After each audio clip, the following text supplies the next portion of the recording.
اللہ تعالیٰ تمہارے جسموں اور تمہاری صورتوں کو نہیں دیکھتا، وہ تو تمہارے دلوں کو دیکھتا ہے۔ علم اپنے رب کو سمجھنے کا نام ہے، باقی سب تو رزق کمانے کے فن ہیں۔ یہ جو تمہارا نفس ہے، تم اگر اس کو خیر میں مصروف نہیں کر لیتے تو یہ تمہیں شر میں مصروف کر لے گا۔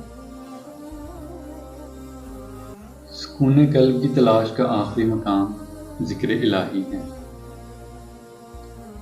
اس باپ کے سامنے اکڑ کے مت چلو، جس کی انگلی پکڑ کر تم نے چلنا سیکھا ہے۔ ہجوم کے ساتھ غلط راہ پر چلنے سے بہتر ہے کہ ہدایت کے راستے پر اکیلے چل پڑو۔ وہ تم سے اتنی محبت کرتا ہے کہ دن میں 5 بار اپنی طرف بلاتا ہے۔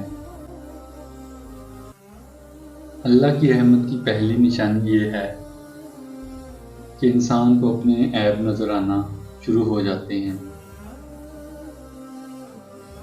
کسی انسان کو دکھ دینا اتنا ہی آسان ہے جتنا سمندر میں پتھر پھینکنا، مگر یہ کوئی نہیں جانتا کہ وہ پتھر کتنی گہرائی میں گیا۔ صبر ایک ایسی سواری ہے جو اپنے سوار کو کبھی گرنے نہیں دیتی، نہ کسی کے قدموں میں نہ کسی کی نظروں میں۔ تم جنت نہ مانگو، بلکہ دنیا میں ایسے کام کرو کہ جنت تمہیں مانگے۔ جو اللہ کے دیے گئے رزق کو کافی سمجھے وہ دنیا میں کبھی کسی کا محتاج نہیں ہوتا۔